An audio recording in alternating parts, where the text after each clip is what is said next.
사람에겐 누구나 약점이 있습니다. 그렇죠? 약점이 있어요. 여러분들도 약점 있으시죠? 저도 허점과는 다르게 약점, 약한 부분. 그래서 어떤 사람은 신체적 약점이 있어요. 그래서 장애가 좀 있으신 분들도 계시고, 저처럼 키가 작거나, 얼마 전에 패럴림픽 보니까 굉장히 키가 큰 사람이 평생에 그 집안에만 숨어서 살았는데, 그 사람이 요번에 패럴림픽에 와가지고 4번째인가 몇 번째로도 금메달을 땄다고 하더라고요. 파키스탄인가 그쪽 사람인데. 그리고 어떤 사람은 성품과 성향적으로 약점이 있어요. 성격이 너무 급하거나 너무 또 게으르거나 또 이기적이거나 아니면 이제 좌절감이 좀 심한 사람이 있거나, 저처럼 제가 좀 공감 능력이 떨어지거든요. MBTI라고 혹시 그거 해보신 적 있으신가요? 없으시면 저에게 김성희 선생님한테 가면 무료로 해줄 겁니다. 근데 해보면 제가 늘 고민적인 부분이 공감 능력이 떨어지는 거예요. 성향상. 공감 능력. 왜냐하면 저는 스트레스가 별로 없는 사람이거든요. 그러다 보니까 상대적으로 스트레스를 받고 좀 약간 그런 부분들에 대해 공감을 잘 못하는 것 같아요. 어쨌든 또 환경적인 약점이 있는 사람들이 있어요. 물질적으로 어려운 부분들이 많은 사람이 있거나 집에 대해서 고민. 요새는 또 집에 얼마나 또 천정부들이 뛰어오릅니까? 제가 얼마 전에 봤더니 요즘 커플들이요. 그게 삼겹살을 먹으러 가기 전에 저녁 만나서 저녁을 먹잖아요. 이게 커플들이 결혼을 뭐 전제로 하든 뭐를 하든, 그러면 삼겹살을 먹기 전에 이제 대세가 아파트 2-3개는 보고 삼겹살을 먹는데요. 결혼할 커플들은. 그래서 요즘 집값이 어떻게 되고 어떻게 우리가 분양을 해야 되면 그런 걸 미리 한다고 합니다. 어쨌든 그다음에 또 배우지 못한 환경적인 약점이 있고요. 또 핸드폰이니 TV니 막 이런 환경적인 부분들에서 자유롭지 못한 약점이 있기도 하고, 어떤 사람은 또 관계가 약점이 되기도 합니다. 부모가 나의 약점일 때도 있고, 남편이 나의 약점일 때도 있고, 자녀가 나의 약점일 때도 있고. 제가 아이를 낳기 전에는 전혀 몰랐는데 아이를 낳고 보니까 저의 약점이 아이더라고요. 아이를 가지고 어떻게 아이가 아프다던가 아이가 뭐 성격이 어떻다던가 다른 사람에게 우리 아이가 어떠한 얘기를 듣는다던가 하면 표시내려고 하진 않지만 그게 약점으로 작용해서 신앙생활이든 어디든 영향을 좀 끼치긴 하더라고요. 그래서 어떤 사람들은 이 약점을 보완해서 성공하기도 하는가 하면요, 어떤 사람은 이 약점에 끌려다니다가 인생을 실패하기도 합니다. 그래서 저는 오늘 여러분과 함께 인생의 약점 때문에 인생에 실패한 한 사람에 대해서 함께 생각을 해보려고 이렇게 앞에 구구절절하게 사설을 놓았습니다. 자, 오늘의 본문 사사기서 14장 16절 17절을 한번 보도록 하겠습니다. 사사기 14장 16절 17절입니다. 우리가 너무나 잘 아는 얘기지만 한번 함께 읽어보도록 하겠습니다. 준비. 16절 17 사사기 14장 16절 17절 시작. 삼손의 아내가 그의 앞에서 울며 가로되 당신이 나를 미워할 뿐이요 사랑치 아니하는도다. 우리 민족에게 수수께끼를 말하고 그 뜻을 내게 풀어 이르지 아니하도다. 삼손이 그에게 대답하되 보라, 내가 그것을 나의 부모에게도 풀어 고하지 아니하였거든 어찌 그대에게 풀어 이르리요 하였으나 7일 잔치할 동안에 그 아내가 앞에서 울며 강박함을 인하여 제7일에는 그가 그 아내에게 수수께끼를 풀어 이르매 그 아내가 그것을 그 민족에게 고하였더라. 아멘. 삼손은요, 우리가 너무도 잘 아는 사람이에요. 주일학교 때부터 삼손처럼 다윗만큼 자주 듣는 사람입니다. 삼손이 어떤 사람입니까? 이스라엘의 가장 초기 어두웠던 시기인 사사시대에 태어난 나실인이자 강력한 정말 초인적인 힘을 가진, 초능력과 다름이 없는 힘을 가진 사사입니다. 그래서 삼손 때문에 당시 이스라엘 백성을 압제하고 있었던 블레셋 사람의 손에서 잠깐이나마 자유로울 수 있었어요. 근데 그런 삼손에게 치명적인 약점이 있었는데 그 약점이 뭐예요? 여자의 눈물에 약했다는 겁니다. 오늘 우리가 읽은 본문은요, 대략적인 내용이 삼손이 블레셋 족속의 땅, 블레셋에게 지금 고통을 당하고 있는데도 불구하고 블레셋 족속의 땅인 그 중에서 한 딥나라는 성에 있는 한 여인을 삼손이 보게 됩니다. 그래서 그 여인이 마음에 들어서 그 여인과 결혼을 하려고 해요. 그래서 부모들이 말리죠. 야, 우리가 할례를 받은 민족인데 할례 받지 않냐는 이방 민족과 결혼을 하려고 하냐? 안 돼. 그리고 왜 하필이면 또 원수 블레셋의 자녀야? 안 돼. 라고 얘기를 합니다.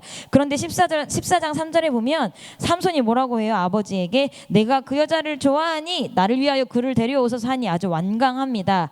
삼손이 그 딥나에 사는 여인과 결혼하기 위해서. 그런데 이 뒷절인 14장 4절을 읽어보면 반전이 등장해요. 제가 읽어드릴게요. 이때 블레셋 사람이 이스라엘을 관할한 고로 삼손이 틈을 타서 블레셋 사람을 치려 함이었으나 그 부모는 이 일이 여호와께로서 나온 것인 줄은 알지 못하였더라. 아멘. 이 계획이 딥나의 여인, 이방 여인과 결혼하려고 했던 것은 다 계획적인 일이었는데 이 계획이 누구한테서 나온 것이었냐면 바로 여호와 하나님께로부터 나왔던 거래요. 그래서 딥나의 여인과 결혼함으로써 말미암아 블레셋 민족과 관계를 맺고 그것을 계기로 하여서 블레셋을 치기 위함이었습니다. 그래서 이제 드디어 이제 그 작전을 실행에 옮기는 부분이 나오는데 그 뒤에를 보면 딥나의 포도원에 이렇게 지나가다가 어린 사자가 뛰어나오고 그 사자를 염소 새끼처럼 찢어 죽이고 그리고 며칠 뒤에 그 사자의 시체를 봤더니 그 시체에 뭐가 있었어요? 벌떼가 있고 꿀이 있잖아요. 그래서 당시 이제 신랑 쪽에서 열어주는 큰 잔치, 신부 집에서 열어주는 큰 잔치에서 블레셋 사람들에게 의기양양하게 삼손이 수수께끼를 내며 내기를 합니다. 내가 수수께끼를 낼 테니까 너희들이 맞히면 너희들이 나에게 뭐 배옷 30벌과 겉옷 30벌을 주고 만약에 너희들이 수수께끼를 못 맞추면 근데 만약에 너희들이 수수께끼를 맞추면 내가 너희들에게 배옷 30벌과 겉옷 30벌을 주겠다고 합니다. 자, 이렇게 하고 삼손은 아무도 맞히지 못할 거야 의기양양하게 있었습니다. 그런데 시간이 지나자 블레셋 민족들이 어떻게 하기 시작하죠? 딥나 여인의 그 여인을 협박하기 시작하죠. 네가 우리 민족인데 너가 지금 우리를 치려고 이러느냐? 네가 네 남편인 삼손에게 얘기해서 그 답을 알려서 우리한테 하지 않으면 우리가 니네 가족을 다 죽여버릴 거다. 막 협박을 하니까 이 여인이 삼손 앞에 울며 불며 얘기를 합니다. 자, 어떻게 됩니까?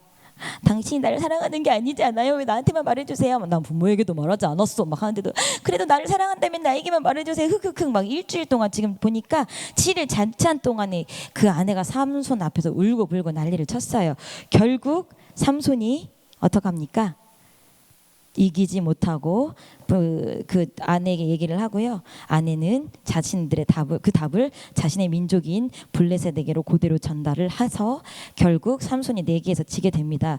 블레셋을 손봐주기 위해서 결혼했어요. 4절에 읽은 것처럼 여호와께로부터 시작된 계획이었지만 여자의 눈물에 마음과 입술을 지키지 못한 삼손은요 오히려 보기 좋게 본인이 망신을 당하게 됩니다. 이 일을 계기로 더 큰 일이 벌어져서 이제 그 여자의 가족이 몰살을 하기도 하고 블레셋 사람들을 삼손이 격분해서 다 쳐죽이기도 합니다. 근데 문제는 삼손이 이러한 실수를 한 게 성경에서 여러분들 다 알고 계시지만 한 번이 아니에요. 우리가 15장 16장에 보면요 삼손이 어떤 가사에 가가지고 한 기생에게도 들어가요. 기생, 이름이 없는 기생이라고 나오는데 그러자 블레셋 사람들이 어떻게 해요? 또 매복을 해요. 삼손을 죽이려고. 근데 삼손이 또 뭐 다 알고 이제 문짝 두 짝을 가지고 이제 뭐 도망을 나가고 뭐 하는데 그 다음에 이제 삼손의 인생을 끝내주는 여자를 만나게 되죠. 바로 들릴라입니다.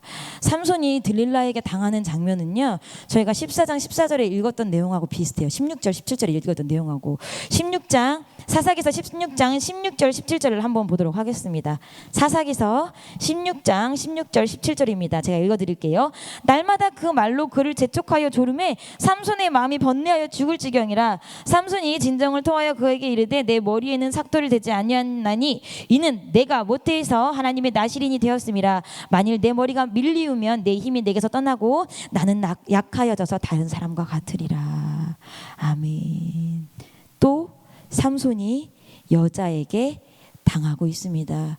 정말 너무 웃기게 여자가 조르니까 어땠어요? 14장에서도 딥나의 여인이 조르니까 비밀을 말해줬어요. 여기서도 또 여자가 조르니까 또 절대로 말해서는 안 될 비밀, 하나님과의 맺었던 언약의 비밀을 말해주고 삼손은 비참한 결말을 맞게 됩니다.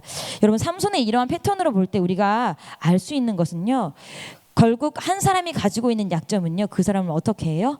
파멸로 이끈다는 것입니다. 이 약점은요 굉장히 너무나도 우리가 어떻게 해볼 수가 없기 때문에 성령 밖으로 끌어져 나가는지도 몰라요. 말씀 밖으로 끌어져 나가는지도 몰라요. 하나님의 영향권 밖으로 우리 약점을 가지고 끌려 나가는지도 모릅니다. 사사기서 16장 20절에 보니까요 들릴라가 가로되 삼손이여 블레셋 사람이 당신에게 미쳤느니라 하니 삼손이 잠을 깨며 이르기를 내가 전과 같이 나가서 몸을 떨치리라 하여도 여호와께서 이미 자기를 떠나신 줄을 깨닫지 못하였더라.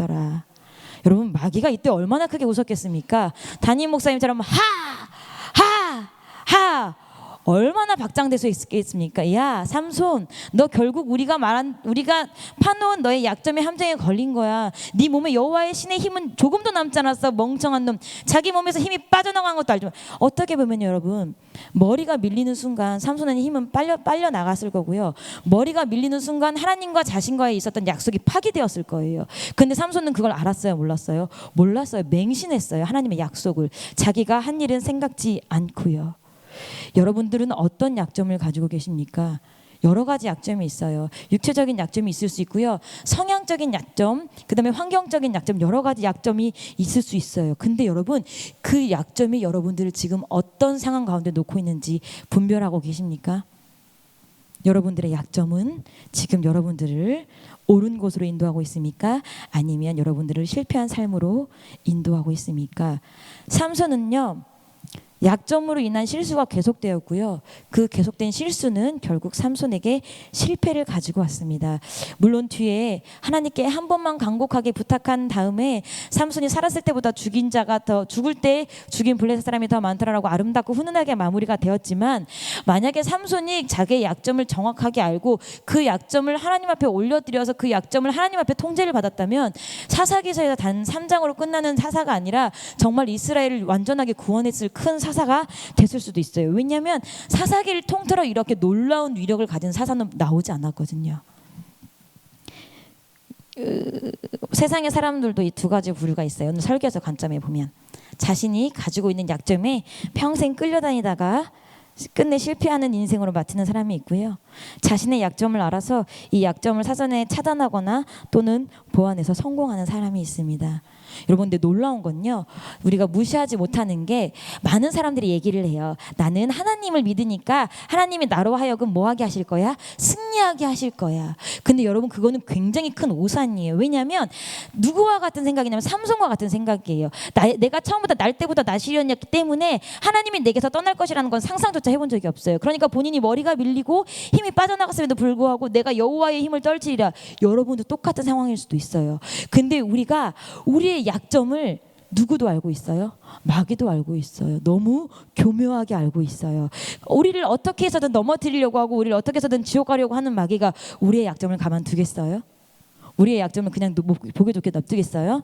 우리의 약점을 가지고 어떻게 해서든 공격해서 우리를 무기력하게 만들 거예요.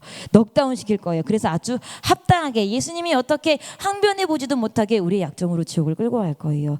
여러분, 이것은 우리가 우리의 약점을 가지고 있을 때 벌어진 일입니다. 근데 성경에 보면요, 약점이 있는데 그 약한 부분을 하나님께 드려서 성공한 사람이 있어요. 누구냐면 바로 바울이에요. 여러분, 우리가 고린도후서 12장으로 한번 가보실게요. 고린도후서 12장 9절과 10절을 함께 보길 원합니다.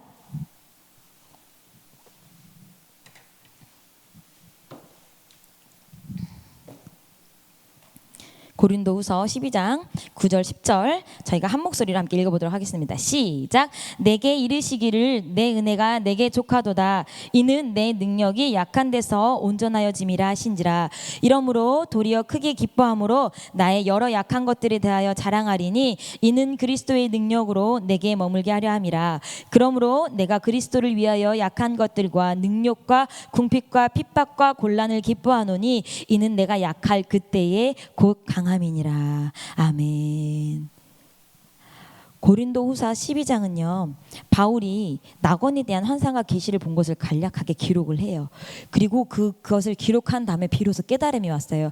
아, 하나님이 나에게 약한 부분, 많은 신학자들이 안질이 있었다, 눈이 안 좋았다라고 얘기하는데, 그 하나님이 나에게 약한 부분을 주신 것은 내가 하나님의 낙원을 환상과 계시로 볼 만큼 신령함을 가졌으나 그 신령함을 가지고 자고하지 말도록, 뭐하지 말도록, 교만하지 말도록 하나님께서 바울에게 주신 안전장치였다는 것을 누가 깨달은 거예요? 바울은 깨달은 거예요. 만약에 삼손이 자기가 여자에게 약하고 여자의 눈물에 약한 것이 나의 힘을 의지하지 말라고 하는 하나님의 안전장치다라는 것을 깨달았으면 우리의 삼손은 그렇게 너무 성경에 기록된 것을 봐도 그렇지만 사사라고 하기엔 너무 부끄럽게 당했잖아요. 삼손도 만약에 그것이 하나님의 안전장치라고 알았다면 그렇게 당하지 않았을 거예요. 바울은 성경에 보니까 자신의 약한 부분을 온전히 하나님 손에 맡겼고요. 그로 인해서 자신의 약한 곳에서 오히려 온전하게 되는 하나님의 은혜를 경험했다고 해요. 19절에 보니까. 그리고 자신의 약한 부분에 무엇이 머물렀대요? 그리스도의 능력으로 내게 머물게 하려 함이라. 아멘. 여러분들 약한 부분은요, 내가 가지고 있을 때는 적에게 드러낼 수밖에 없는 나의 치명적인 치부예요. 그런데 내가 나의 약한 부분을 하나님 앞에 올려드릴 때 그리스도의 능력이 머무는 곳이 됩니다. 그리고 10절에 보니까 뭐라고 하냐면요, 그 곳에 하나님께서 약할 그때의 곧 강함이라. 나는 약하지만 하나님의 강한 부분을 볼 수 있는 놀라운 곳이 바로 우리의 약한 부분입니다. 여러분, 근데 이것은 맞아요. 나는 이게 약점이 있어요. 맞아요. 나는 성격이 좀 약점이에요. 맞아요. 나는 자식에게 끌려다니는 게 이게 내 약점이에요. 맞아요. 나는 성격이 다혈질인 게 이게 내 약점이에요. 인정하는 대로 끝나는 게 아니고요. 그 약한 부분을 전적으로 하나님의 통제에 따를 때 일어나는 일이에요. 우리가 말씀을 너무 잘 알아요. 말씀을 너무 많이 들었어요. 그래서 내가 이런 상황에 어떻게 해야 되는지 내 마음에 성령께서 말씀을 해주세요. 그런데 미처 뭐가 못하는 거예요? 내 육신이 못하는 거예요. 내가 지금 이렇게 하면 안 될 것 같은데, 내가 지금 이렇게 더 게으름을 부리면 안 될 것 같은데, 내가 아이의 말에 이렇게 순수히 따라주면 안 될 것 같은데, 내가 물질 때문에 이렇게 조급해하면 안 될 것 같은데, 알고는 있지만 내 마음에 그것을 충분히 알고 있고, 이건 이렇게 하면 안 되니까 하나님의 말씀을 이렇게 바꿔야 되는 건 알고는 있는데 우리의 육신이 따라가지 못한 거예요. 그렇기 때문에 그 약한 부분이 하나님의 능력이 거하고 그리스도의 능력이 거하고 그리스도의 강한 부분이 거하는 곳이 되지 못한 것입니다. 제가 지난주에 저와 저희 아이와 저희 남편이랑 사격장을 갔어요. 저희 아이가 사격을 너무 해보고 싶다고 해서 지난 주 중에 사격장을 저녁에 갔는데, 저희 신랑은 이제 움직이는 거 빼고는 다 잘해요. 막 다 달리고 막 힘쓰는 건 빼고 나머지 가만히 앉아서 하는 건 다 잘해요. 그래서 사격도 곧잘 하거든요. 그러니까 이제 아이가 사격을 한 판에 2,000원이더라고요. 2,000원을 넣고 했는데 거의 맞추지 못했어요. 근데 저희 신랑이 이제 2,000원을 내고 했더니 저희 신랑은 꽤 높은 점수가 나와서 띠로링 하고 선물이 나오더라고요. 그러니까 저희 아이도 하고 싶은 거야. 아빠 나도 하고 싶은데 안 돼. 그러니까 이제 아빠가 알려주는데도 그게 됩니까? 안 되니까 아이가 이렇게 있으면 그 위에 아빠가 아이 손에다가 아이 어깨에다가 자기 몸을 올리고 팔을 올려서 이렇게 쏴줍니다. 자, 그러자 저희 아이가 어떻게 해요? 불편한 거야. 아빠가 자기를 덮치고 있으니까 불편한 거야. 나도 내가 보고 쏘고 싶은데 아빠가 자꾸 통제를 하니까 힘든 거야. 거기다가 내가 쏘는 손가락에 아빠가 손가락을 대주고 아빠 손가락을 쏴주니까 손가락이 또 얼마나 아픕니까? 그래서 아빠 하지마. 아빠 내가 해볼게. 그래서 또 혼자 해봤는데 어떻게 됐어요? 점수가 형편없었어요. 그 다음에 안 되겠다 하고서 아빠가 아이 위에서 쏴주니까 점수가 어땠어요? 처음부터 끝판까지 마지막엔 100점. 이게 그 사격장은요 30점, 50점, 70점 점수가 이렇게 3칸씩 나오더라고요. 30점 3칸, 50점 3칸, 70점 3칸. 그래서 차례대로 밑에서 조준을 해요. 그래서 점수를 합산해서 어떤 점수에 그 점수에 따라 선물이 나오는 건데, 100점은 얘가 너무 간교한 게 이 3칸이 있는데 거기를 왔다 갔다 이렇게 하더라고요. 100점 관역파는. 그래서 그거를 아빠가 조준했다가 쐈어요. 그래서 맞았어요. 그래서 되게 좋은 점수가 나와서 선물이 나왔어요. 물론 선물은 저희 아이가 기대한 선물이 아니라 기분 나빴지만 일단 본인이 누가 아빠가 쏴줬지만 맞췄잖아요. 근데 여러분, 그것을 쏘기 위해서 아이는 뭐 했어요? 아빠가 자기가 쏜 것 같은데 결국은 누가 쏜 거예요?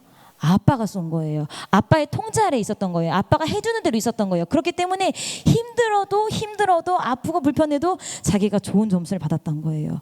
여러분도 여러분의 약점, 여러분의 약한 부분 누구나 다 있을 수 있어요. 근데 그것을 하나님이 붙잡고 대신 해주시면, 내가 조금 아프고 내 스타일에는 안 맞고 나이가 좀 뻐그러워도 하나님은 성공시켜 주시거든요. 근데 우리는 그런 불편함이 싫은 거예요.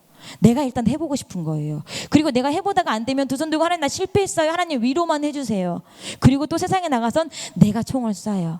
그러니 매번 우리는 뭘 반복해요? 실패를 반복하고 하나님의 위로를 반복해요. 근데 몇 번이라도 그러니까 실패하고 돌아온 영을 위로해 주시는 분이지만 그 가운데 우리 심령이 상해요. 나는 안 되는가 보다. 이 부분은 나의 약점이니까 하나님 앞에 맡긴 적도 없으면서 바울도 약점이 있었잖아. 여러분은 어떤 약점을 가지고 계십니까? 어떤 사람은 약점이 별로 겉에 표시가 안 날 수도 있어요. 근데 어떤 사람은 그 약점 때문에 인간관계가 어려운 사람도 있어요. 그리고 어떤 사람은 그 약점 때문에 스스로를 상처내며 사는 사람들도 있어요. 여러분은 어떤 약점을 가지고 계십니까? 자녀가 약점이십니까? 남편이 약점입니까? 아니면 돈이 약점입니까? 배우지 못한 게 약점입니까? 나의 작은 마음, 나의 게으름이 약점입니까? 핸드폰이 약점입니까? 무슨 약점이든 하나님께 맡기면요, 하나님이 그곳에 그리스도의 능력으로 역사하신대요. 그리고 그 약점을 하나님께 드리면요, 내 삶 속에서 나의 약점이지만 그리스도의 능력이 계속 머무는 곳이 되어준대요. 여러분, 오늘 이 밤에 여러분들이 가지고 있는 약점을 하나님 앞에 인정할 뿐만이 아니라, 하나님, 내가 이 약점을 어떻게 하나님 앞에 통제를 받아야 되는지 모르겠어요. 하나님, 이 약점을 하나님이 통제하는 방법까지도 저에게 알려주세요. 구할 수 있는 시간 되시면 좋겠습니다. 저는 실은 허점도 되게 많지만 약점도 되게 많은 사람입니다. 근데 다만 제가 이제 아까도 말씀드렸듯이 스트레스를 오래 가지고 있는 스타일이 아니다 보니까 약점이 그렇게까지 크게 저를 막 이렇게 황폐하게 하진 않아요. 그래서 많은 사람들에게 드러났나요? 나만 모르나? 그래서 제가 생각했을 땐 나의 약점이 많이 안 드러난다고 생각하는데, 저에게 치명적인 약점이 하나 있는데, 그게 뭐냐면, 저는 앞에 커다란 일이 닥치면요, 약간 조금 도망가고 싶어요. 그래서 제가 가장 도망가고 싶을 때가 언제냐면, 인카운터 일주일 앞두고 정말 사라져버리고 싶어요. 단기 선교 일주일 앞두고 정말 사라져버리고 싶어요. 진짜 정말 하나님, 그러니까 너무 인카운터, 너무 단기 선교, 너무 복된 자리지만 그 전에 소멸해버리고 싶어요. 너무 부담스럽고, 내가 이걸 해낼 수 있을까? 혹시 나 때문에 하나님 일 망치면 어떡하지? 그러니까 여러분들, 제가 제가 성격이 이렇다 보니까, 그런데 전 되게 심각하게 사라져버리고 싶어요. 진짜로. 그래서 무슨 생각까지 했냐면, 그러니까 이런 생각 절대 하면 안 되는데, 아니 하면 안 되는 생각이니까 말하지 않도록 하겠습니다. 하면 안 될 생각까지도 해요. 왜? 너무 부담감이 커서. 저에겐 그게 제일 약해요. 그래서 여러분께 제가 이제 기도를 부탁드리는 것은, 또 그런데 되게 또 신기한 게, 그렇게 약하면 일을 안 벌리면 되는데 또 일은 되게 잘 벌려요. 그래서 제가 이제 내일부터 우리 아이들하고 이제 방과후 스쿨을 하잖아요. 그래서 도망가고 싶어요. 도망가고 싶어요, 진짜. 내가 과연 그러니까 물론 하나님 말씀에 순종하고, 그 다음에 미래에 대한 대안이 그것이고, 그리고 내가 할 수 있는 만큼은 해보자라고 시작된 일이지만, 시간이 지나고 하면서 미쳤나 봐, 나 미쳤었나 봐. 목사님 그렇게 말씀하실 때 저는 못하겠습니다, 모른 척하고, 나 미쳤나 봐, 내가 왜 뛰어들었지? 내가 그 영혼들을 감당할 수 있나? 미쳤나 봐. 나 스스로도 못 근데 미쳤나 봐. 혼자 막 하루 종일 내가 집에서 우리 신랑이, 도대체 너 뭐라고 궁시렁거리는 거야? 나 미쳤나 봐. 계속 하루 종일 미쳤나 봐, 미쳤어 계속 막, 너 도대체 뭐라고 그러는 거야? 여보 신경 쓰지 마, 마음의 소리야, 막 이러면서 넘어갔는데, 또 도망가고 싶어요. 그럴 때 제가 이렇게 할 때는요, 막 이제, 그래서 제가 계속 배가 아팠거든요. 배가 계속 아파. 막 뭐만 먹으면 배가 이렇게 가로로 막 되게 막 이렇게 찢어지는 것 같아요. 막 가스가 가득 찬 느낌. 또 막 가스도 잘 안 나오는 것 같고, 막 아무튼 되게 불편하고 막 그런데, 그럴 때는 기도도 안 나와요. 내가 뭘 어떻게 기도해야 될지도 모르겠고, 하나님 저를 잘할 수 있게 해주세요, 이 말도 되게 거칠은 것 같고, 어떻게 기도해야 될지 모르겠어요. 그래서 이제 인카운터가 끝나면 막 두 발 뻗고 자고, 뭐 단기 선교가 끝나면 두 발 뻗고 자지만, 이건 뭐 한 달이니까 길잖아요. 근데 그럴 때 제가 이제 저 스스로 저를 다독이고 하나님의 능력을 끌어오는 말씀이 있는데, 로마서 8장 26절 말씀이거든요. 제가 읽어드릴게요. 이와 같이 성령도 우리 연약함을 도우시나니, 우리가 마땅히 빌 바를 알지 못하나 오직 성령이 말할 수 없는 탄식으로 우리를 위하여 친히 간구하시느니라. 그래서 제가 요즘에는 그래서 그냥 이게 기도예요.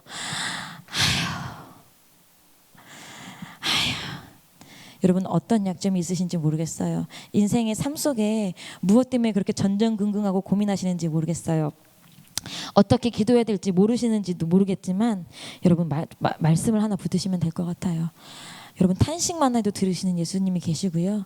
우리가 우리의 약함을, 가장 약한 부분을 누가 도우신대요? 성령이 도우신대요. 그리고 마땅히 빌 바를 알지 못할 때도요, 성령께서 우리를 위하여 친히 간구해 주신대요. 여러분, 저도 내일부터 아이들과 방과후 스쿨을 하지만 할 줄 아는 게 없어요. 제가 교육학을 전공한 것도 아니고요, 아이들을 가르쳐 본 것도 아니고, 제가 아이들을 가르쳐 봤다면 바이엘과 체르니가 전부입니다. 제가 내일 오는 아이들 정말 따라듣든 못 알아듣든 바이엘과 하고 체르니를 가르치라면 이렇게까지 막 땀이 나고 고민하지 않을 것 같아요. 근데 그 아이들에게 세계관, 제가 또 유치부를 맡게 되었거든요. 5살, 6살, 7살, 무슨 세계관을 가르칩니까? 여러분, 저도 할 수 없지만 하나님께서 하라고 하시는, 그때 성령께서 하라고 하시는 그 명령에 제가 부득이도 순종해 보려고요. 여러분들도요, 지금 당장은 성공할 수 있을지, 내가 그 약점을 뛰어넘을 수 있을지 없을지 몰라요. 근데 그때마다 분명히 성령께서 하고자 하고 원하시는 방향들이 있고 일들이 있을 거예요.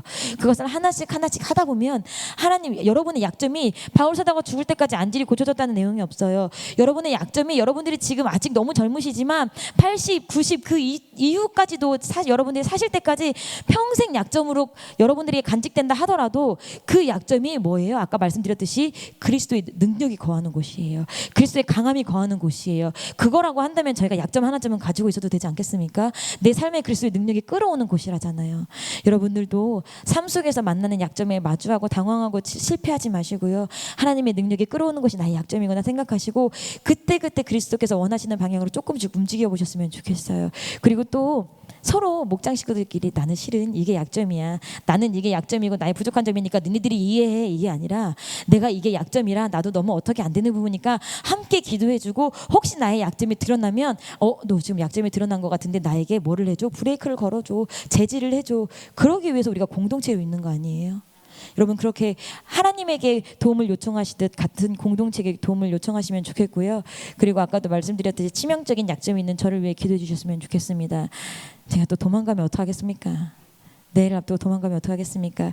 기도해 주시고 또 서로의 약점이 서로의 보완점이 될 수 있는 저희 공동체가 됐으면 좋겠습니다. 이 시간 짧게 기도하겠습니다. 우리 이 시간 다 함께 주여 세 번 부르시고 기도하실 텐데 여러분 각자의 약점과 또 여러분 각자의 하나님 앞에 맡게 될 문제를 위해서 기도하시고 내일부터 한 달 동안 시범 운영될 좋은 땅 방과후 스쿨을 위해서 기도해 주시고 우리 교회를 위해서 그리고 담임 목사님과 사모님을 위해서 그리고 코로나와 이 나라와 이 민족을 위해서 다 함께 주여 세 번 부르짖고 기도하시겠습니다. 주여 주여 주여